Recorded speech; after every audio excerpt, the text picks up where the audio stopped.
രണ്ടാമൂഴം കേസിൽ ആർബിട്രേറ്ററെ വയ്ക്കേണ്ടതില്ലെന്ന് ജില്ലാ കോടതി. കേസിൽ ആർബിട്രേറ്റർ വേണ്ടെന്ന മുൻസിഫ് കോടതി ഉത്തരവിനെതിരെ സംവിധായകൻ വി.എ. ശ്രീകുമാർ മേനോൻ നൽകിയ ഹർജിയിലാണ് കോടതി വിധി.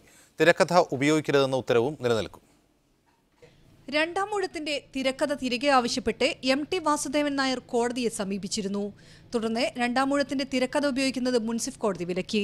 കക്ഷികൾ തമ്മിൽ തർക്കമുണ്ടായാൽ ആർബിട്രേറ്റർക്ക് വിടാമെന്ന് കരാറിലുണ്ടെന്നും അതിനാൽ ആർബിട്രേറ്ററെ വെക്കണമെന്നുമുള്ള ആവശ്യവും മുൻസിഫ് കോടതി തള്ളിയിരുന്നു. ഇതിനെതിരെയാണ് സംവിധായകൻ വി.എ. ശ്രീകുമാർ മേനോൻ ജില്ലാ കോടതിയെ സമീപിച്ചത്. ജില്ലാ കോടതിയും ശ്രീകുമാർ മേനോന്റെ ആവശ്യം തള്ളി. ആർബിട്രേറ്ററെ നിയോഗിക്കണം, ആർബിട്രേറ്ററിലാണ് കേസ് പോകേണ്ടതെന്ന് പറഞ്ഞിട്ടാണ് ഒരു ഹർജി ഫയലാക്കിയത്. അത് കീഴ്ക്കോടതി തള്ളിയിട്ടുണ്ടായിരുന്നു. അതിന് ആ ഉത്തരവിനെതിരെ മേൽക്കോടതിയിൽ അപ്പീൽ വന്നതാണ്. ആ അപ്പീൽ ഇപ്പോൾ തള്ളിയിട്ടുണ്ട്. അതായത് ആർബിട്രേറ്റർ അപ്പോയിൻറ്റ് ചെയ്യേണ്ട, കീഴ്ക്കോടതി തന്നെ കേസ് നോക്കിയാൽ മതി എന്നിട്ടാണ് അപ്പീലേറ്റ് കോർട്ട് പറഞ്ഞിട്ടുള്ളത്. രണ്ടാമൂഴത്തിന്റെ ഇംഗ്ലീഷ് മലയാളം തിരക്കഥകൾ ശ്രീകുമാർ മേനോനും അദ്ദേഹത്തിന്റെ സിനിമാ നിർമ്മാണ കമ്പനിയായ earth and air films private ലിമിറ്റഡും ഉപയോഗിക്കരുതെന്ന മുൻസിഫ് കോടതിയുടെ ഉത്തരവ് നിലനിൽക്കും. ഇതുമായി ബന്ധപ്പെട്ട കേസിന്റെ തുടർ നടപടികൾ മുൻസിഫ് കോടതിയിൽ തുടരും. മീഡിയ 1 കോഴിക്കോട്.